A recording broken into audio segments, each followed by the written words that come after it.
सर्व ईश्वराचा परमपूज्य डॉक्टर बाबासाहेब आंबेडकर यांच्या विचारांना आणि आचरणात देवावंदन करते. तसेच माता रमाई, माता भीमाई, माता यशोधरा आणि शिवशाहू फुले असं सर्व जे आपले महामानव आहेत, महामाता आहेत, या महामातांच्या विचारांना आणि त्यांच्या आचरणांना देवावंदन करते.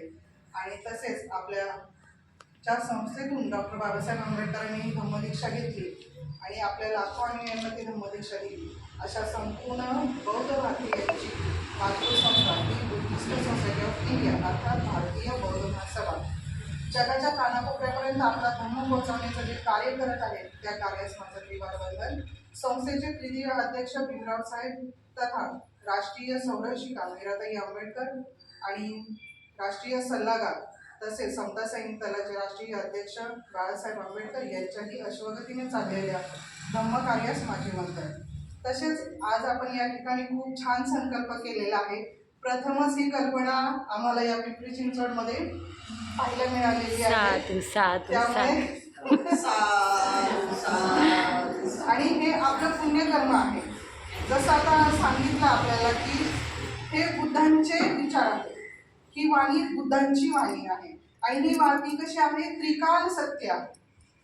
म्हणजे आजही आहे, उद्याही असणार आहे आणि भविष्यातही ती कायम राहणार आहे. हे बुद्धांचं काय आहे, त्रिकाल सत्य आहे. आणि हे सत्य आपण काय केलेलं आहे, तथागतांनी स्वतः अनुभवलेलं आहे.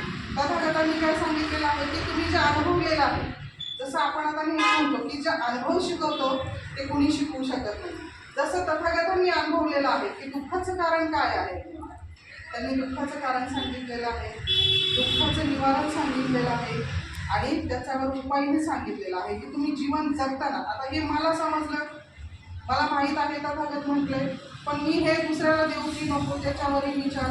जसं आजही 4 लोक काय करतात, पण त्यांनी सांगितलं ठीक आहे, ऐकायचं नाही ऐकायचं नाही का.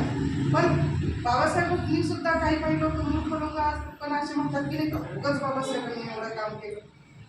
मूर्ख लोक मी म्हटलं असे आहेत, पण या लोकांचं तत्व काय असतं, जे मी अनुभवलेलं आहे, जे दुःख मी अनुभवलेलं आहे आणि त्यातून मला जो काही सुखाचा मार्ग मिळालेला आहे आणि त्यातून मला जे काही सुख मिळालेलं आहे ते मला इतरांना सांगायचे.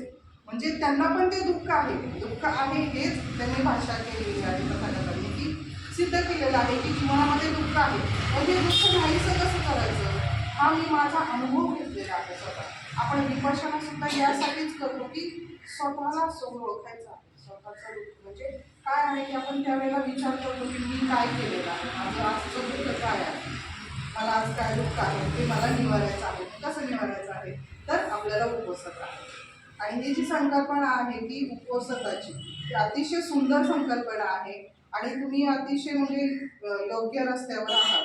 म्हणजे याच्यासाठी आपल्याला योग्य आपलं पुण्यकर्म असावं लागतं. त्यामुळं तुमच्या या सर्व उपासिकांचं हे पुण्यकर्म आहे की तुम्ही एवढ्या छान, मी उपवास धरत नव्हते अगोदरपासून, मला जाधवताईंनी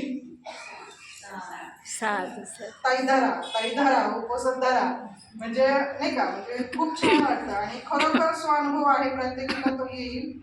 उपवास धरल्याच्या नंतर तुमच्यामध्ये खूप बदल होतो, तुम्ही खरोखर बुद्धिस्ट होता. आणि जसं सांगितलं आहे तथागतांनी की हे त्रिकाल मी म्हटलं सत्य आहे, हे तथागतांची वाणी आहे. तर भविष्यकाळ असा येणार आहे की संपूर्ण भारत हा बुद्धमय नक्कीच होणार आहे, कारण लोकांना कळायला लागलेलं आहे खूप मोठ्या प्रमाणात. आता हे मी का म्हणते जी, कारण काही काळापूर्वी जी शिक्षिका म्हणजे केंद्रीय शिक्षिका होण्याची जी संख्या होती ना, तिची त्यातून 4 महिला व्हायची, पण आज तिथं अशी चढाओढ लागली. इतकी म्हणजे ती परीक्षा देणं, इतकी परीक्षा देणं अवघड झालेलं आहे की आम्हाला सुद्धा नापास केलं जाते. म्हणजे एवढं ज्ञान असून, एवढा अभ्यास असून, एवढं वाचन असून त्यावेळेला असे आता प्रश्न काही UPSCची परीक्षा देतोय आम्ही आता, असं झालेलं आहे. आणि नंबर लागल म्हणून मी हे ठामपणे अनुभवातून म्हणू शकते की नक्की हा बदल होत चाललेला आहे. कारण हे तथागतांचं जे सत्य आहे ते समाजाला हळूहळू कळायला लागेल.